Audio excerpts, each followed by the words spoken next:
आज हम भगवान शिव के तीसरे ज्योतिर्लिंग महाकालेश्वर ज्योतिर्लिंग जो उज्जैन में है उसके बारे में बात करेंगे। प्रथम सोमनाथ था, दूसरा मल्लिका अर्जुन ज्योतिर्लिंग था जो कि हमने पहले के वीडियोस में कवर करी है। तो आज हम तीसरे ज्योतिर्लिंग के बारे में बात करेंगे, तो वीडियो को एंड तक ज़रूर बने रहें। चैनल पे नए आए हैं तो ज़रूर सब्सक्राइब करें। तो चलिए शुरू करते हैं वीडियो को।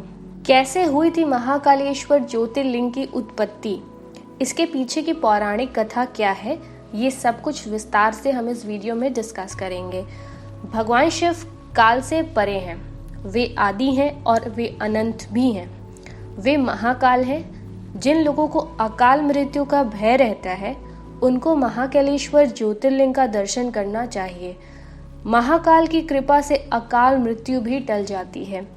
जिस पर महाकाल की कृपा हो जाए उसका काल भी कुछ नहीं बिगाड़ सकता। महाकालेश्वर ज्योतिर्लिंग की पौराणिक कथा का वर्णन शिव पुराण में भी है। तो चलिए जानते हैं कि महाकालेश्वर ज्योतिर्लिंग की पौराणिक कथा क्या है। शिव पुराण के कथा के अनुसार उज्जैनी में चंद्रसेन नाम का राजा शासन करता था जो शिव भक्त था। भगवान शिव के गढ़ों में से एक मणिभद्र से उसकी मित्रता थी। एक दिन मणिभद्र ने राजा को एक अमूल्य चिंतामणि प्रदान की, जिसको धारण करने से चंद्रसेन का प्रभुत्व बढ़ने लगा। यश और कीर्ति दूर दूर तक फैलने लगी। दूसरे राज्यों के राजाओं में उस मणि को पाने की लालसा जाग उठी। कुछ राजाओं ने चंद्रसेन पर हमला कर दिया। राजा चंद्रसेन वहां से भागकर महाकाल की शरण में आ गए और उनकी तपस्या में लीन हो गए। कुछ समय बाद वहां पर एक विधवा गोपी अपने 5 साल के बेटे के साथ वहां पहुंची। बालक राजा को शिव शक्ति में लीन देखकर प्रेरित हुआ और वह भी शिवलिंग की पूजा करने लगा। बालक शिव आराधना में इतनी लीन हो गया कि उसे माँ की आवाज सुनाई नहीं दे रही थी। उसकी माँ उसे भोजन के लिए बार बार आवाज लगा रही थी। बालक के न आने पर गुस्साई माँ उसके पास गई और पीटने लगी। शिव पूजा की सामग्री भी फेंक दी। बालक माँ के इस व्यवहार से अत्यंत दुखी हो गया। तभी वहां पर चमत्कार हुआ। भगवान शिव की कृपा से वहां पर एक सुंदर मंदिर निर्मित हो गया जिसमें दिव्य शिवलिंग भी था और उस पर बालक द्वारा अर्पित की गई पूजा सामग्री भी थी। इस तरह से वहां पर महाकालेश्वर ज्योतिर्लिंग की उत्पत्ति हुई। इस घटना से उस बालक की माँ भी आश्चर्यचकित रह गईं। जब राजा चंद्रसेन को इस बात की सूचना मिली तो वह भी महाकालेश्वर ज्योतिर्लिंग के दर्शन करने पहुंच गए। जो राजा मणि के लिए चंद्रसेन पर हमला कर रहे थे वे युद्ध का मार्ग छोड़कर महाकाल की शरण में आ गए। इस घटना के बाद से ही भगवान महाकाल उज्जैनी में वास करते हैं। जिस प्रकार में काशी के राजा बाबा विश्वनाथ हैं वैसे ही उज्जैन के राजा महाकाल हैं।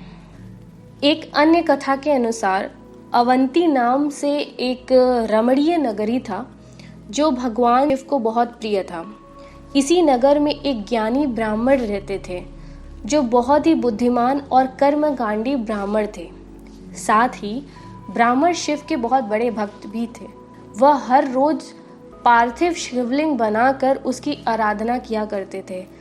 ब्राह्मण का नाम वेद प्रिय था जो हमेशा वेद के ज्ञान। ब्राह्मण को उसके कर्मों का पूरा फल प्राप्त हुआ था। रत्नमाल पर्वत पर दूषण नामक का राक्षस रहता था। इस राक्षस को ब्रह्मा जी से एक वरदान मिला था। इसी वरदान की मदद से वह धार्मिक व्यक्तियों पर आक्रमण करने लगा था। उसने उज्जैन के ब्राह्मणों पर आक्रमण करने का विचार बना लिया। इसी वजह से उसने अवंती नगर के ब्राह्मणों को अपनी हरकतों से परेशान करना शुरू कर दिया।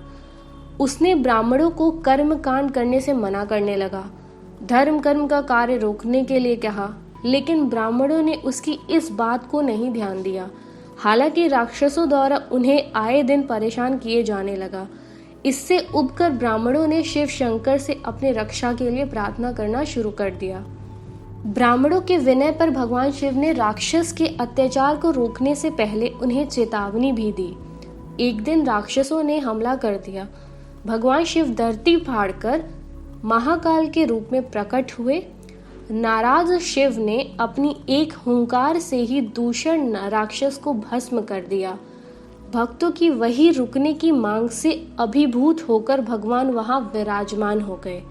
इसी वजह से इस जगह का नाम महाकालेश्वर पड़ गया, जिसे आप महाकालेश्वर ज्योतिर्लिंग के नाम से जानते हैं। आई होप वीडियो इन्फॉर्मेटिव लगी होगी। अगर पसंद आई है then please do give it a like and thanks for watching. Please stay tuned with the next videos.